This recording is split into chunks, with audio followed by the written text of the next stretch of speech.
Margaret Chen stood quietly at the back of the Pinewood Town Council meeting hall, waiting for her name to be called. At 61 years old, she had the posture of someone who had spent decades in uniform, back straight, shoulders squared, hands clasped loosely in front of her. Her silver-streaked black hair was pulled into a simple bun, and she wore a modest gray pantsuit with a small American flag pin on the lapel. The meeting hall was half full on this Tuesday evening. Local residents had come to discuss various issues: a new traffic light on Maple Street, funding for the community center, complaints about a barking dog on Riverside Drive. Margaret waited patiently. She had learned patience during her years of service, though few people in this small Pennsylvania town knew anything about that service. She had moved to Pinewood 3 years ago, seeking quiet after a career that had been anything but. She bought a small house on Elm Street, tended a modest garden, and volunteered at the local library. Her neighbors knew her as a polite, private woman who kept to herself. They didn't know what she had done, where she had been, or what she had sacrificed for her country. Margaret preferred it that way. She had spent so much of her life in the shadows that stepping into the light felt uncomfortable, even now in retirement. But tonight, she had no choice. Next item, announced Mayor Richard Thornton, a portly man in his 50s who ran his family's car dealership when he wasn't running the town. Application for memorial bench dedication at Veterans Park. Margaret Chen. Margaret walked to the front of the room, her steps measured and quiet. She stood before the council table where 5 elected officials sat looking down at her with varying degrees of interest. "Ms. Chen," Mayor Thornton said, barely glancing up from his papers. "You're requesting to dedicate a memorial bench in Veterans Park in honor of fallen service members. Is that correct?" "Yes, Mayor," Margaret said, her voice soft but clear. "I'd like to sponsor a bench with a plaque honoring those who died in service to our country, particularly those whose sacrifices remain classified and unrecognized." Councilmember Patricia Dawson, a woman in her 40s who taught at the local high school, looked up with interest. "That's very thoughtful. Are you a veteran yourself, Ms. Chen?" "I am. I served for 32 years. This got everyone's attention. 32 years was a career, not just a stint." "What branch?" asked Councilman Robert Hayes, a retired insurance salesman who fancied himself the council's military expert based on his 2 years in the National Guard back in the 70s. "Army," Margaret said simply. "And you retired as what, a sergeant?" Hayes asked with a condescending smile. Margaret hesitated. This was always the difficult part. "My final rank was colonel." The room went quiet for a moment, then Hayes actually laughed. "Colonel? You're saying you were a full colonel in the United States Army?" "Yes, sir." Hayes exchanged glances with the mayor, his expression skeptical. "Ma'am, no disrespect, but that's a pretty high rank. What did you do in the Army?" "Intelligence operations," Margaret said. "Much of my service record remains classified." Another council member, James Wu, leaned forward. "Ms. Chen, we appreciate your request, but we need to verify military service for any veteran-related dedications. Do you have documentation?" "I have my DD 214, Margaret said, referring to the military discharge document. "Though much of the detail is redacted due to the classified nature of my work." She pulled a document from her folder and handed it to the mayor. He studied it, frowning at the numerous blacked-out sections. "This doesn't really tell us much," he said. "How do we know you actually served as a colonel? This could be, well, anyone's document." Margaret felt the familiar sting of not being believed, but she kept her face neutral. "I understand your skepticism, Mayor. The nature of my service makes verification difficult. But I assure you, my record is genuine." Hayes laughed again, louder this time. "Come on. A colonel? Lady, I don't know what you're trying to pull here, but this town has real veterans. Men who served honorably and can prove it. We don't appreciate stolen valor." "I am not claiming stolen valor," Margaret said, her voice still calm but with an edge of steel beneath it. I served my country for over 3 decades. I earned my rank. Then prove it, Hayes challenged. Show us your medals, your commendations, something real. Margaret reached into her bag and carefully withdrew a small wooden case. She had known this might happen, and though she hated displaying her decorations, she had brought them just in case. She opened the case on the table before the council. Inside, mounted on blue velvet, were several medals. The Bronze Star. The Defense Superior Service Medal. The Legion of Merit with 2 oak leaf clusters. And others, their ribbons bright against the dark fabric. The council members leaned forward to look. For a moment, Margaret thought they might be convinced. Then Hayes picked up one of the medals, turning it over in his hands with a smirk. You can buy these online for $20. My nephew got a whole set for a Halloween costume last year. Margaret's jaw tightened. Those medals were earned through years of service in difficult and dangerous conditions. They are not costumes. So you say, Hayes replied, dropping the medal back into the case carelessly. But we've had problems with fake veterans before. Guy came through last year claiming he was a Navy SEAL, turned out he'd never even been in the military. How do we know you're not the same? Mayor Thornton cleared his throat. Ms. Chen, I'm sure you understand our position. We can't approve a veterans memorial sponsored by someone whose service we can't verify. The DD-214 is too heavily redacted, and these medals, well. He gestured vaguely at the case. They could belong to anyone. They belong to me, Margaret said quietly. I earned them. Patricia Dawson spoke up. Perhaps we could contact the military directly. They must have records. For classified personnel, those records aren't easily accessible, Margaret explained. My service involved sensitive operations. The Army won't simply hand over my file to a town council. How convenient, Hayes muttered. Margaret took a slow breath. She had faced hostile interrogations, life-threatening missions, and impossible decisions. She had operated in countries most Americans couldn't find on a map, doing work that would never be acknowledged publicly. She had given everything to her country.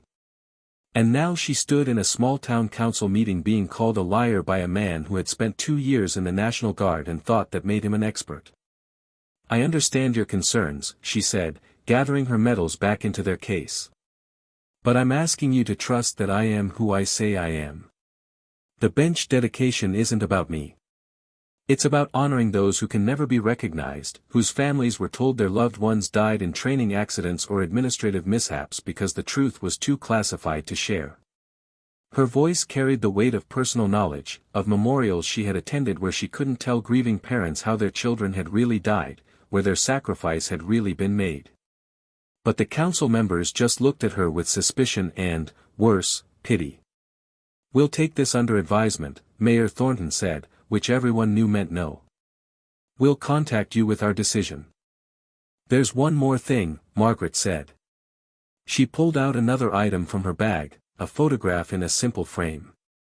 This is Captain Jennifer Russo. She served under my command. She died during an operation I can't discuss, in a place I can't name.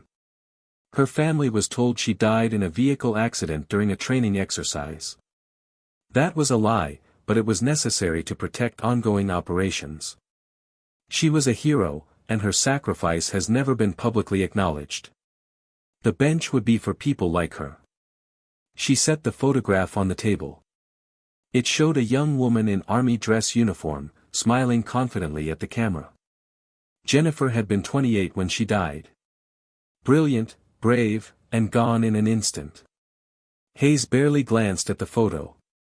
That's very sad, Ms. Chen. But it doesn't prove your story. For all we know, you found that picture online. Margaret stared at him, and for just a moment, the mask slipped. Hayes saw something in her eyes that made him lean back in his chair, something hard and dangerous and absolutely certain. Then Margaret gathered her things, closed the case with her medals, picked up Jennifer's photograph, and nodded politely. Thank you for your time. She walked toward the exit, her footsteps echoing in the suddenly quiet room. "Ms. Chen," Patricia Dawson called out. "I'm sorry. I believe you served. I just don't know how we can verify." "I understand, Councilwoman," Margaret said without turning around. "I've spent my whole career not being able to prove what I've done. I should be used to it by now." She pushed through the door into the cool evening air. The parking lot was mostly empty. Margaret walked to her modest sedan and sat in the driver's seat, not starting the engine, just sitting in the silence. Her phone buzzed. A text message from an unknown number: "We heard what happened. Help is coming. Stand by." Margaret frowned. She hadn't told anyone about tonight's council meeting. Who could possibly know? Then she saw the signature at the bottom of the text: "Your friends in Langley." Her breath caught. Langley. CIA headquarters. She had worked closely with the agency during her career, though her service had been primarily military intelligence. But she had friends there, people who knew her real record, who understood what she had done. What had they heard? And what kind of help were they sending? Margaret looked back at the town hall, where lights glowed warm in the windows. Inside, the council had already moved on to the next item of business, dismissing her and her request without a second thought. They had no idea what was coming. And neither did she. Margaret didn't sleep well that night. She kept thinking about the text message, about who might have been monitoring the town council meeting and why they would intervene now. She had been retired for 3 years. Her work was behind her, buried in classified files that would likely never be declassified. By morning, she had convinced herself the text was either a mistake or a well-meaning gesture that wouldn't amount to anything.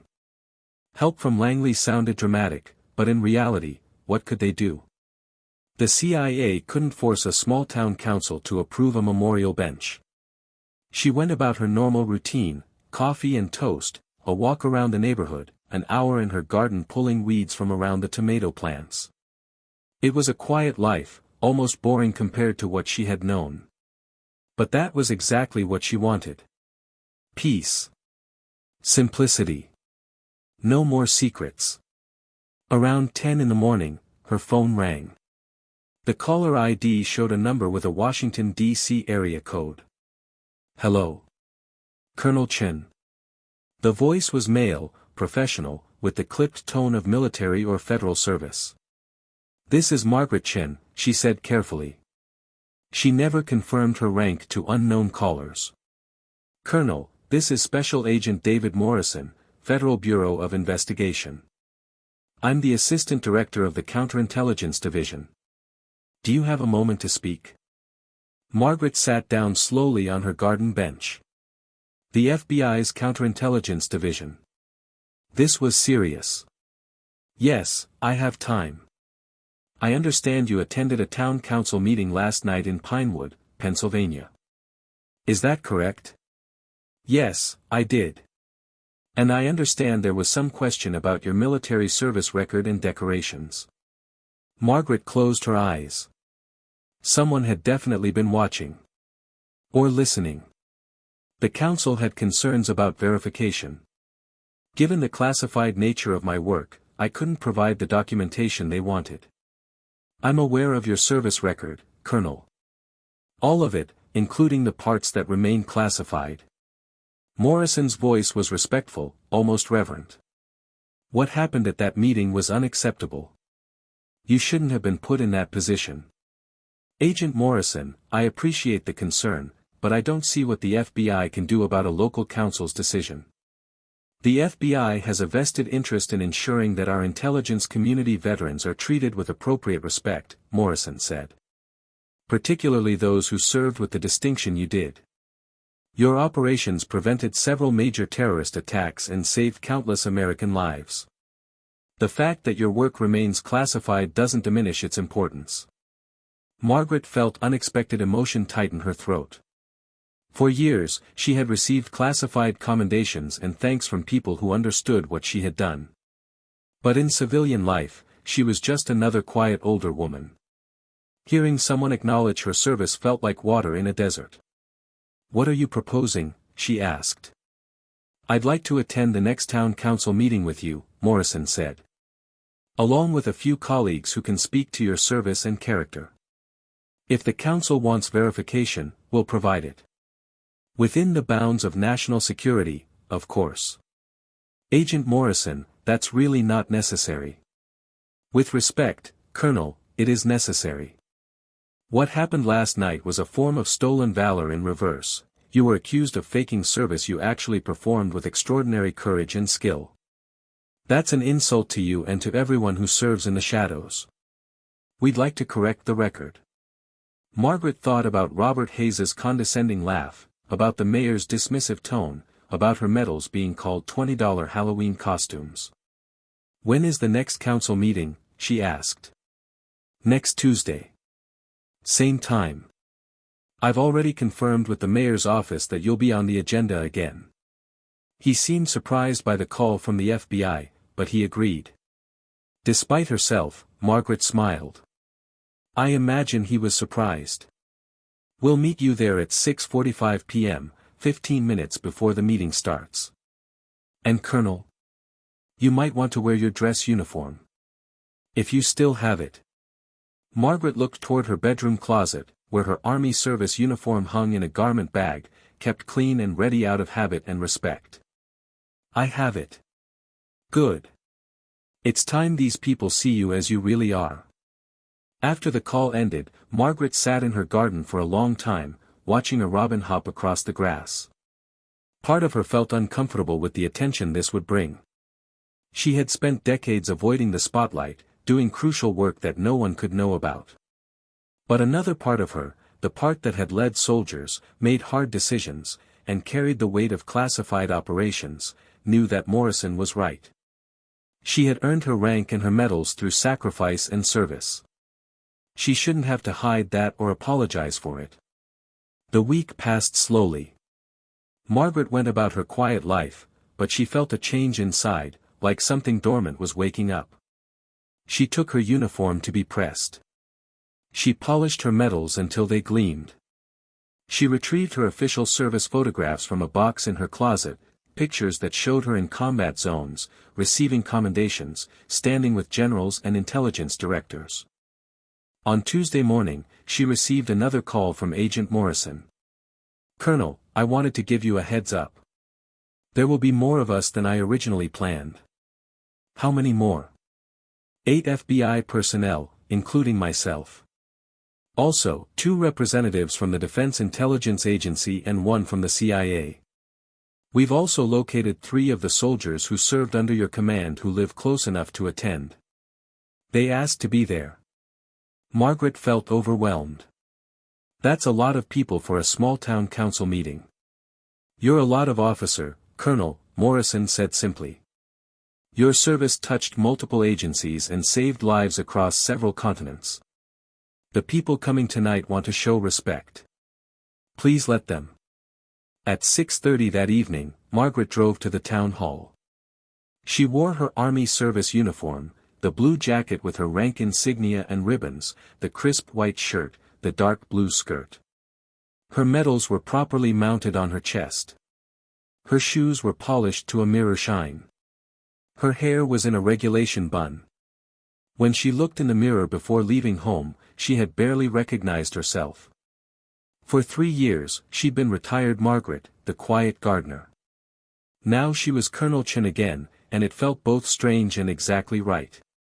The parking lot was already crowded when she arrived. Several dark SUVs with government plates were parked in a row. Men and women in suits stood talking in small groups. When Margaret stepped out of her car, they turned to look. A tall man in his 50s approached, his bearing unmistakably federal agent. "Colonel Chen. David Morrison. It's an honor to finally meet you in person." He extended his hand, and Margaret shook it. His grip was firm and respectful. "Thank you for coming, Agent Morrison. This is much more than I expected." "Wait until you see who's inside," he said with a slight smile. "Your former commanding general heard what happened. He drove 3 hours to be here. Margaret's eyes widened. General Patterson? The same. He's currently waiting in the conference room with some of your former soldiers. They're excited to see you. Morrison led her inside. The town hall, which had seemed so ordinary last week, now felt transformed by the presence of federal agents and military personnel. Margaret saw curious staff members peeking out of offices. In the conference room, 3 people in civilian clothes stood when she entered. It took her a moment to recognize them. They were older now, as she was, but she knew their faces. Lieutenant Anderson, she said, recognizing her former intelligence officer. Colonel Chen. Sarah Anderson crossed the room and hugged her. It's good to see you again, ma'am. The other 2 introduced themselves, though Margaret remembered them both. Master Sergeant Tom Williams and Captain David Park, both of whom had served in her unit during critical operations in the Middle East. And then a man in his 70s, ramrod straight despite his age, stepped forward. He wore a civilian suit, but the ribbons on his lapel marked him as a retired general officer. Colonel Chen, General Patterson said. You look outstanding in uniform, as always. Margaret snapped to attention and saluted. Patterson returned it, then pulled her into a brief, paternal hug. Sir, you didn't have to come all this way, Margaret said. Are you kidding? When I heard some small-town council was calling your medals fake, I cleared my calendar. His eyes flashed with anger. You ran some of the most critical intelligence operations in 2 decades of war. You saved American lives and Allied lives. The thought of you being disrespected by people who don't have security clearance to even know what you did, it's unacceptable. Agent Morrison checked his watch. It's 6:55. The council meeting starts in 5 minutes. Colonel, are you ready? Margaret took a deep breath. I'm ready. Then let's go show them who you really are. They walked toward the council chamber in formation, Margaret in the center, flanked by federal agents and former soldiers, with General Patterson at her side. The hallway fell silent as they passed. Margaret's heart pounded, but she kept her head high and her shoulders back. She had faced worse than a skeptical town council. And tonight, she wouldn't face them alone. The chamber doors opened, and they walked in together. The look on Mayor Thornton's face was priceless. The council members stared in shock as the group entered. The small chamber, which usually held a dozen residents at most, was suddenly filled with federal agents and military personnel. Margaret walked to the front and stood at attention, her uniform crisp, her medals catching the light. Mayor Thornton recovered first, clearing his throat. We weren't expecting such a large group. Ms. Chen, if you'll wait until we call your item. It's Colonel Chen, Agent Morrison said, his voice polite but firm. He showed his badge. Special Agent David Morrison, FBI. We're here regarding last week's discussion about Colonel Chen's military service. Robert Hayes leaned forward, his earlier smugness replaced by confusion. The FBI? What does the FBI have to do with a memorial bench? You questioned this officer's service record, Morrison said. You laughed at her medals and suggested she was committing stolen valor. We're here to correct those misconceptions. General Patterson stepped forward. I'm retired Lieutenant General Richard Patterson, former Commanding General of the Defense Intelligence Agency. Colonel Chen served under my command for 15 years. I'm here to verify that her service record is not only genuine but exemplary. The room was completely silent. Patricia Dawson looked stunned. James Wu had gone pale. Robert Hayes opened and closed his mouth like a fish. Mayor Thornton found his voice. General, I assure you, we meant no disrespect. We simply needed verification. You called her medals Halloween costumes, Morrison interrupted, his tone harder now. You suggested she bought them online for $20. That's not asking for verification. That's mockery. Margaret remained standing at attention, letting them speak for her. It felt strange after so many years of fighting her own battles, but also deeply moving. These people barely knew her personally, yet they had come to defend her honor. Agent Morrison nodded to one of his colleagues, a woman in her 40s who stepped forward with a laptop. "May I?" she asked, gesturing to the council's projector. Mayor Thornton nodded mutely. Within seconds, an image appeared on the screen.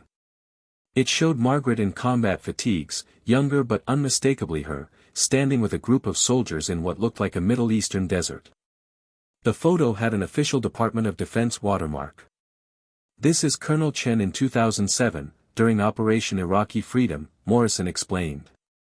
She was commanding a military intelligence unit conducting operations against insurgent cells in Baghdad.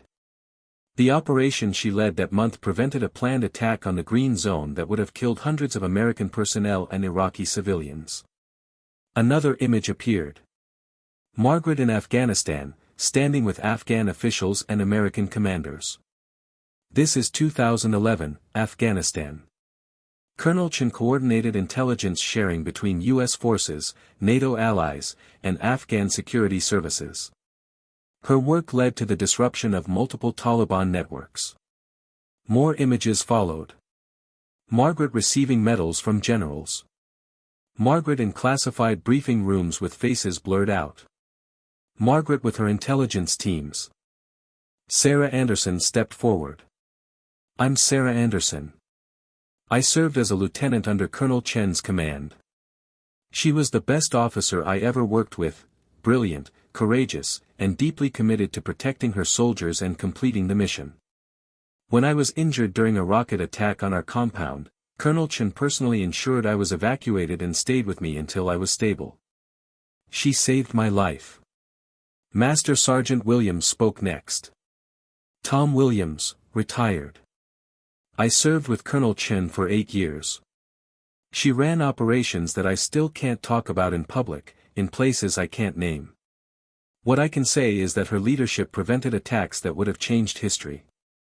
She's the real deal, and anyone who says otherwise is either ignorant or a fool."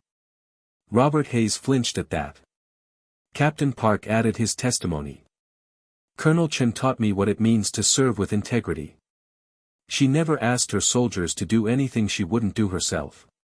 She took risks to protect us, and she carried the weight of impossible decisions with grace. Those medals she showed you last week. She earned every single one of them." General Patterson spoke again. "I'd like to address the issue of Colonel Chen's classified service record. The reason much of her DD-214 is redacted is because her work involved highly sensitive operations. Some of what she did remains classified at the highest levels. I can tell you that she received numerous commendations that aren't reflected in any public record because acknowledging them would compromise national security." He paused, looking directly at Robert Hayes. "You served in the National Guard, Mr. Hayes. That's honorable, and I thank you for it. But you have no frame of reference for the kind of service Colonel Chen performed. You spent 2 years in a stateside unit during peacetime. She spent 32 years in combat zones, hostile territories, and classified operations that put her life at risk constantly. You are not qualified to judge her service." Hayes's face turned bright red, but he said nothing.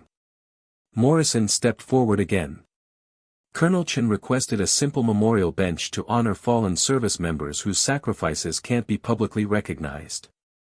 She asked for this not for herself, but for people like Captain Jennifer Russo."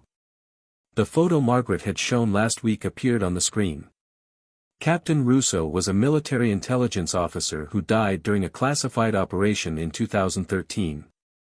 Her family was told she died in a training accident. They don't know that she died while preventing a terrorist organization from acquiring materials for a dirty bomb. They can't know, because that operation is still classified. But Colonel Chen knows. She was there.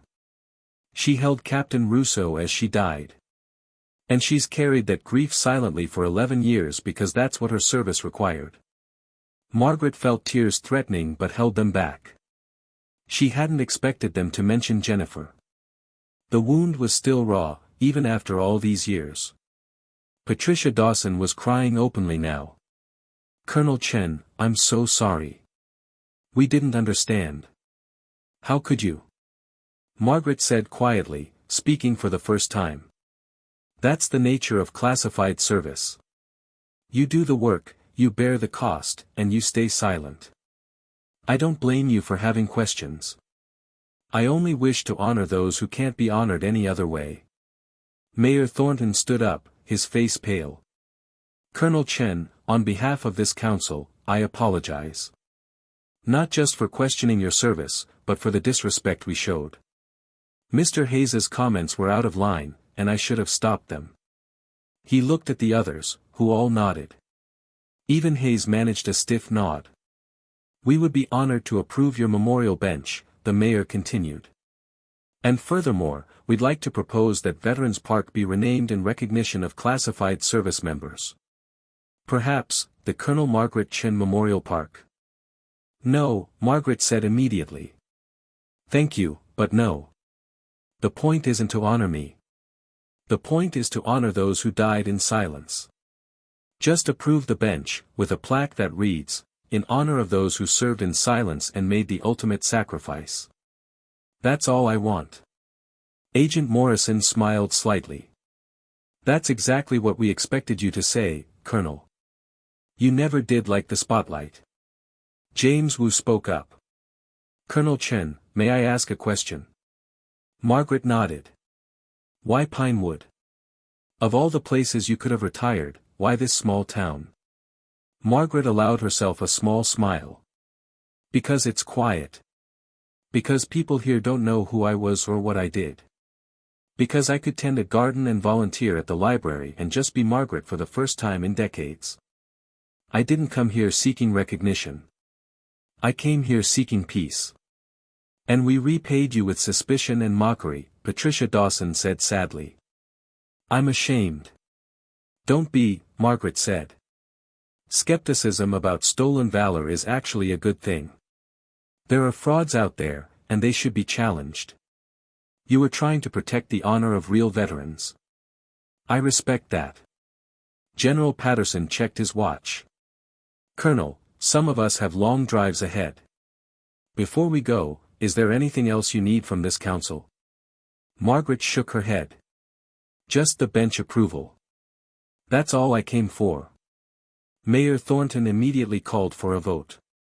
The approval was unanimous, with even Hayes voting yes, though he couldn't meet Margaret's eyes. "The bench will be installed within 2 weeks, the mayor said. And Colonel, if there's ever anything else this town can do for you, anything at all, please let us know." Morrison and his FBI team gathered their materials. General Patterson gave Margaret another hug. "Stay in touch, Colonel. Don't be a stranger." "I won't, sir." Her former soldiers each said goodbye, promising to visit, to stay connected. Sarah Anderson squeezed her hand. "You gave me a career and a life, ma'am. I'll never forget that." As the federal agents and military personnel filed out, the council chamber slowly emptied. The regular residents who had come for other business sat in stunned silence, trying to process what they had just witnessed. Margaret stood alone at the front of the room, still in her uniform, still at attention. Robert Hayes slowly approached. He looked like he'd aged 10 years in the last hour. "Colonel Chen," he said quietly. "I owe you an apology. A real one, not just the council's official statement.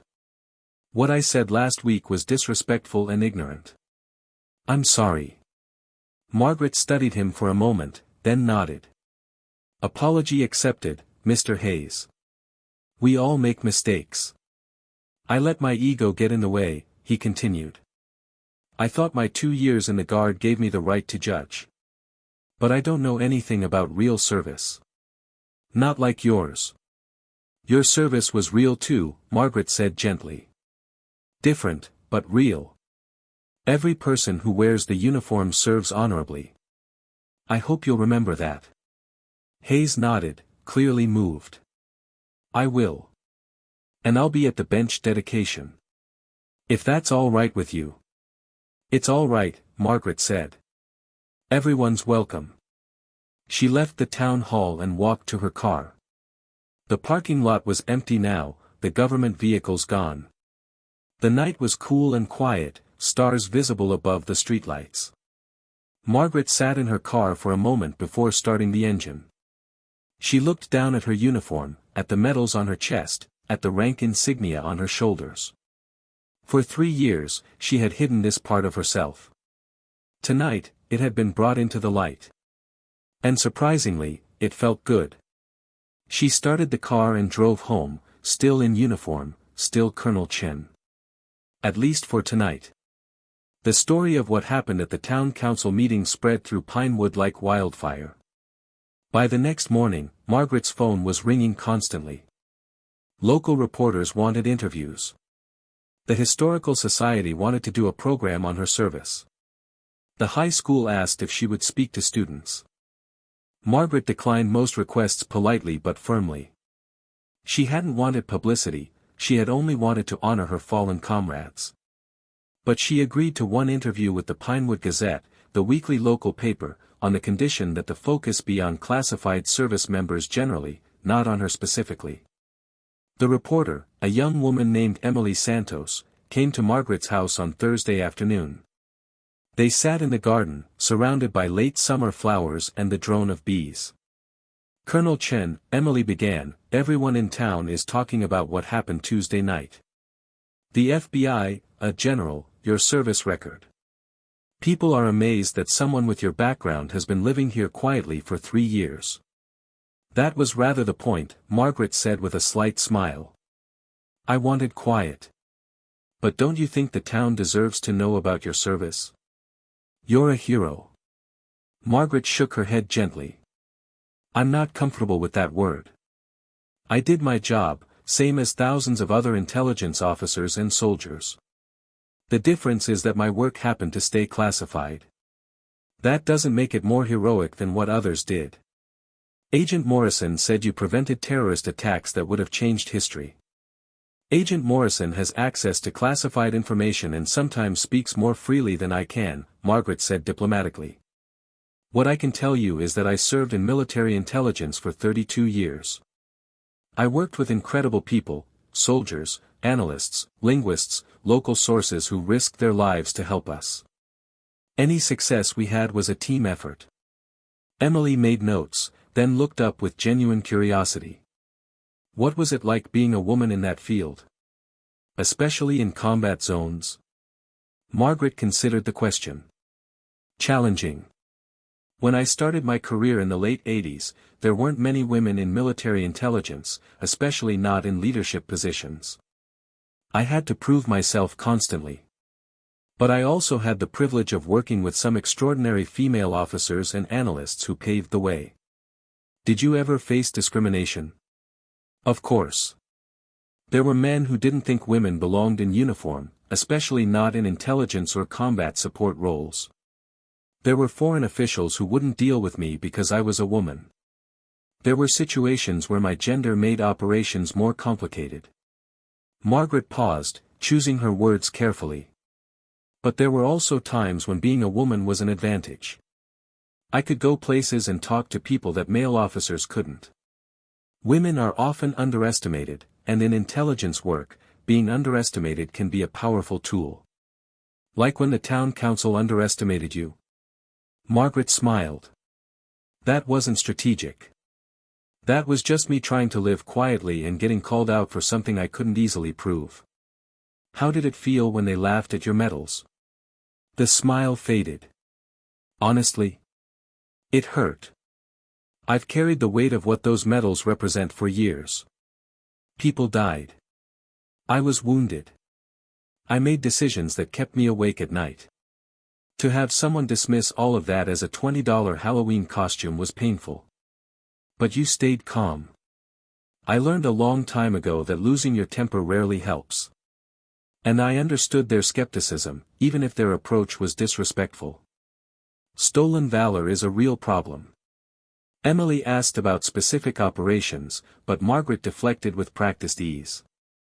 Even after retirement, even with the FBI's public verification, she wouldn't discuss classified details. They talked instead about Captain Jennifer Russo, the young officer who had died in 2013. "Tell me about her," Emily said gently. Margaret's expression softened. Jennifer was brilliant. She spoke 4 languages fluently, could analyze complex intelligence faster than anyone I've ever worked with, and had a gift for understanding cultural dynamics that made her invaluable in the field. She was also kind, funny, and deeply committed to the mission. "How did she die?" "I can't give you details, but she died preventing something terrible. She knew the risks, and she acted anyway. That's courage. And her family doesn't know?" Margaret shook her head. "They know she died serving her country. They know she was brave. They don't know the specifics, and probably never will. That's the cost of classified service. You can't always share the truth, even with the people who deserve it most." "Is that why you wanted the memorial bench? For families like hers?" "Partly.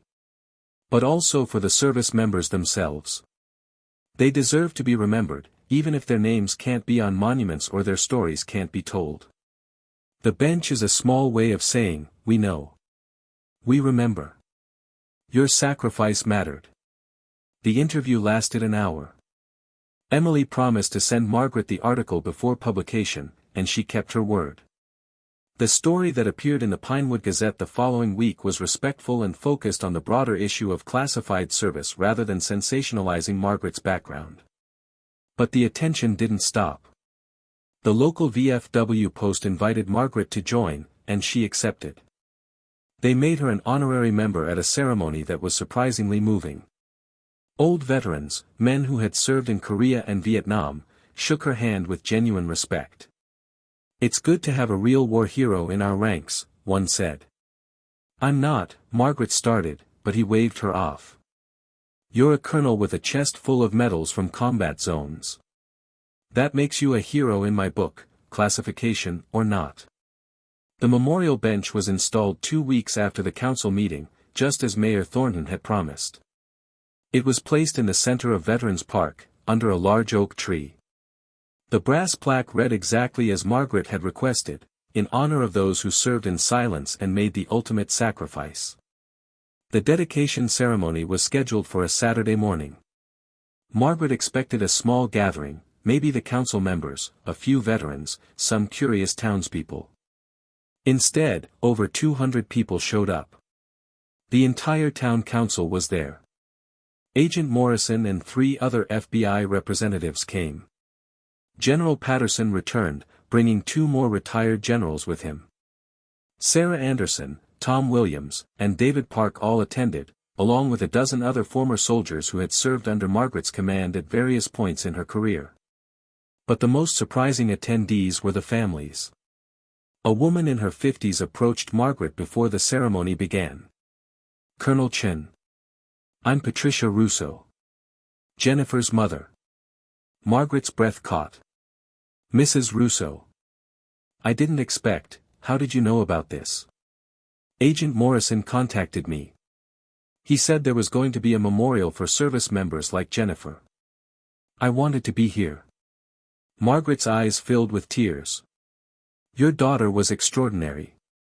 I wish I could tell you everything she did, everything she meant." Patricia Russo took Margaret's hands. "I know enough.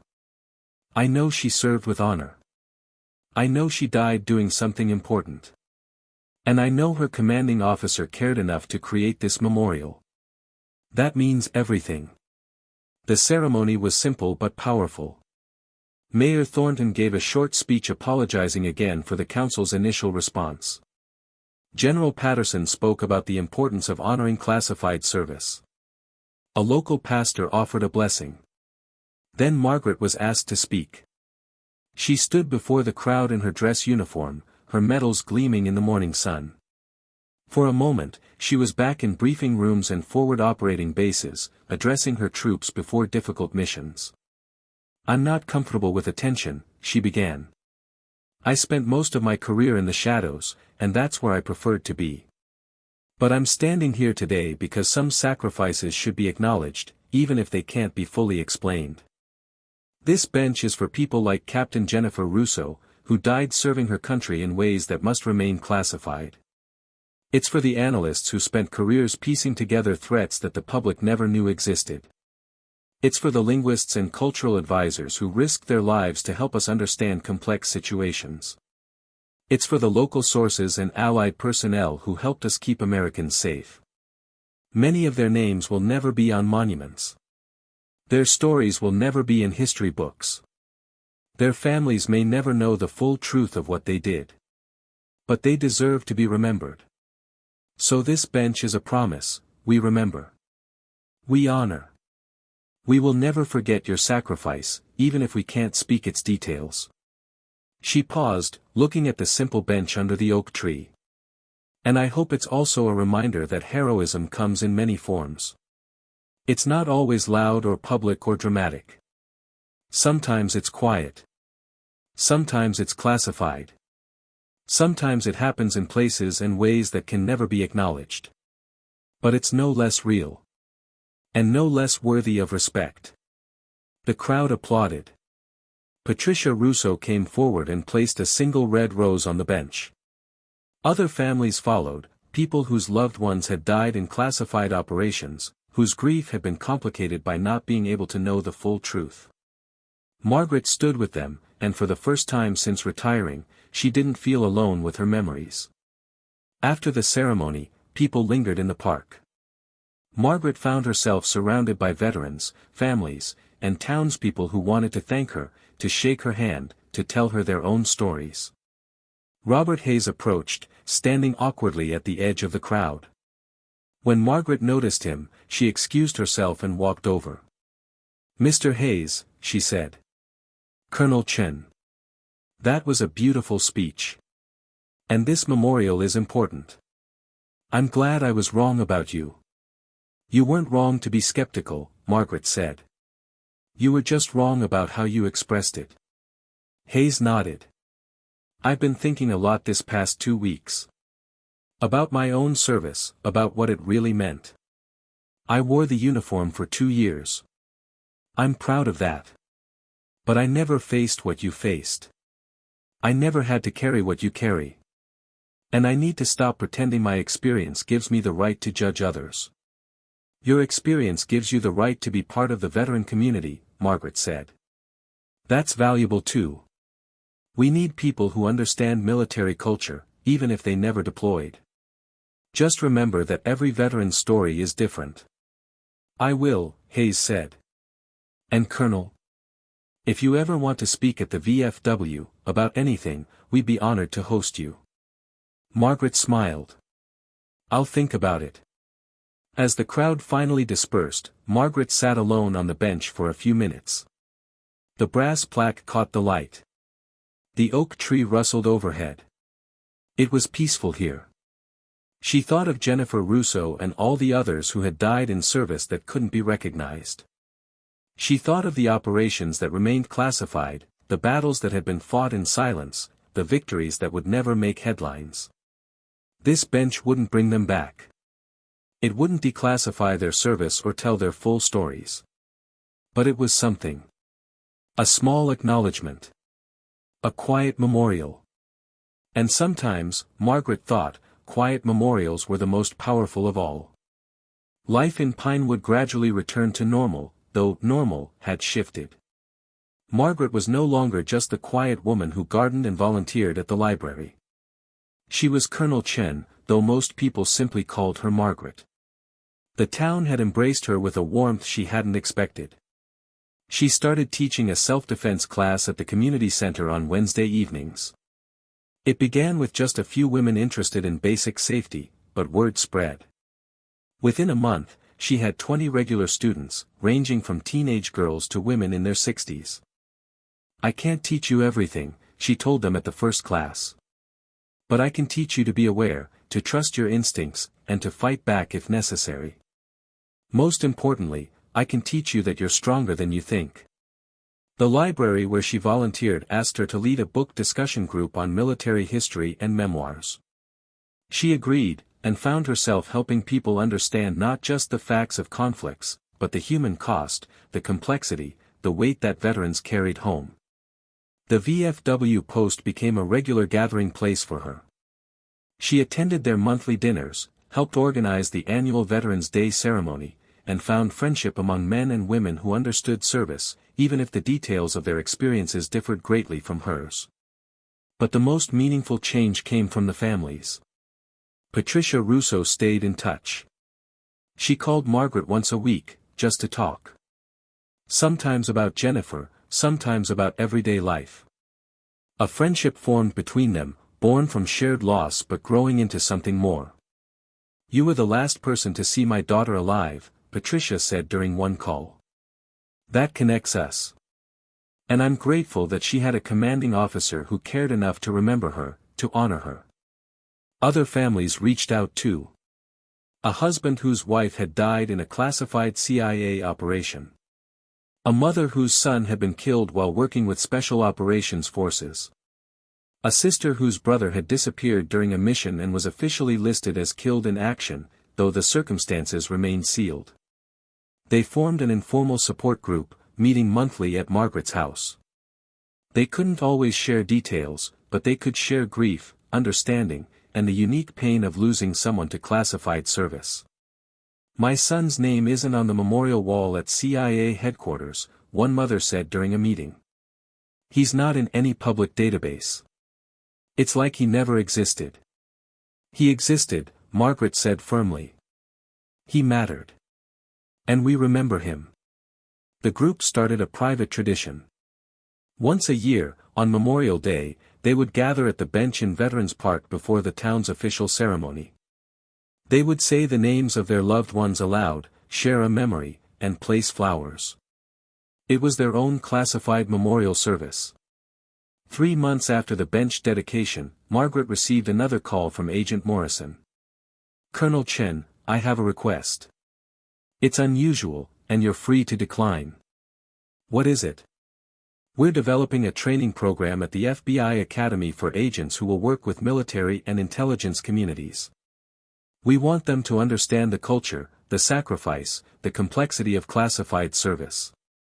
Would you be willing to come speak to a class?" Margaret hesitated.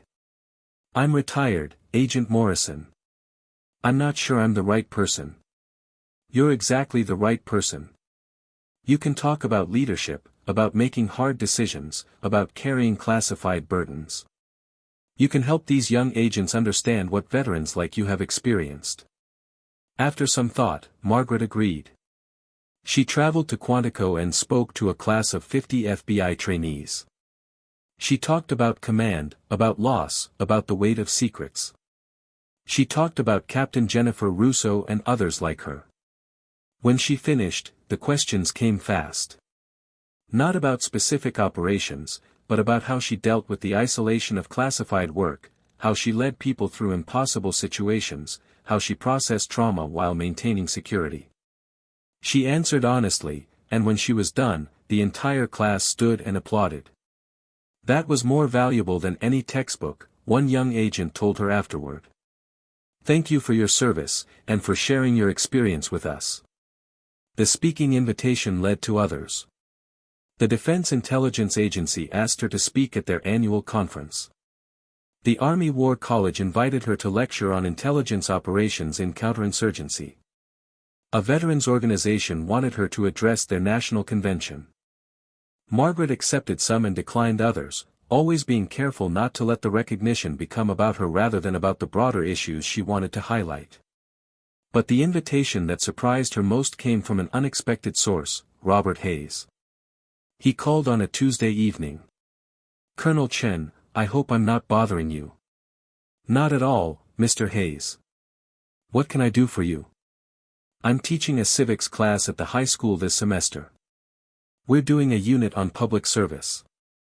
I was wondering if you'd be willing to come speak to my students. About service, about sacrifice, about why it matters." Margaret smiled. Hayes had changed significantly in the months since the council meeting. He'd become more humble, more thoughtful, more willing to listen. "I'd be happy to," she said. The following week, she stood before a classroom of 30 high school juniors. They were polite but clearly skeptical about spending an hour listening to an older woman talk about military service. Then she started telling stories. Not classified details, but human stories. About a young translator who helped her unit navigate cultural misunderstandings and probably saved lives by preventing friendly fire incidents. About a linguist who worked 18-hour days processing intercepted communications and never complained. About a medic who treated enemy wounded with the same care as American casualties. Service isn't just about combat, she told them. It's about putting something larger than yourself first. That can be military service, but it can also be teaching, medicine, social work, community organizing. It's about asking what you can give, not just what you can get. A student raised her hand. Were you ever scared? Constantly, Margaret said honestly. Fear is normal. Courage isn't the absence of fear. It's doing what needs to be done despite the fear. Another student asked, do you regret your service? All the years in combat zones, the things you had to see. Margaret thought carefully before answering. I regret the wars that made my service necessary. I regret the lives lost, American and foreign. I regret the years I spent away from family. But I don't regret serving. I had the privilege of working with extraordinary people and the opportunity to make a difference. That matters. After the class, several students stayed to ask more questions. One young woman approached shyly. Colonel Chen, I'm thinking about joining the military after graduation. My parents don't want me to. They think it's too dangerous, especially for a woman. What do you think? Margaret looked at this young woman, bright-eyed, uncertain, standing at a crossroads that would shape her life. I think you should talk to as many veterans as you can, male and female, Margaret said. Learn about different branches, different roles. Understand both the opportunities and the costs. Then make the choice that's right for you, not the choice others want you to make. But was it worth it for you? As a woman in the military? It was, Margaret said. I won't lie and say it was easy. I faced discrimination, harassment, doubt from people who didn't think women belonged in uniform or in leadership. But I also had the chance to lead amazing soldiers, to make decisions that mattered, to serve something bigger than myself. I became stronger than I ever imagined I could be. She paused, then added, whatever you decide, choose with your eyes open. Service is honorable, but it's also hard. Make sure you're ready for both. That evening, as Margaret drove home, she thought about how much her life had changed since that first town council meeting. She had come seeking only a simple memorial bench, wanting nothing more than to honor fallen colleagues in quiet anonymity. Instead, she had been thrust back into visibility. Her service had been exposed, questioned, defended, and ultimately honored. She had reconnected with former soldiers, formed new relationships with families who understood classified loss, and found herself unexpectedly becoming a voice for veterans who served in silence. It wasn't the quiet retirement she had envisioned. But perhaps it was the retirement she needed. When she arrived home, she found a package on her doorstep. It was from Sarah Anderson, her former lieutenant. Inside was a framed photograph of their unit from 2009, everyone smiling despite the heat and dust of Afghanistan. A note was tucked inside, Colonel, I thought you might want this. We were young, scared, and far from home. But we had you, and that made all the difference. Thank you for leading us well. Thank you for bringing us home. And thank you for continuing to serve, even in retirement, by telling our story. Semper Fi. Margaret placed the photograph on her mantel, next to the wooden case with her medals and the picture of Jennifer Russo. These were her reminders of who she had been, what she had done, and why it mattered. Her phone buzzed. A text from Patricia Russo, looking forward to our weekly call tomorrow. Love you, friend.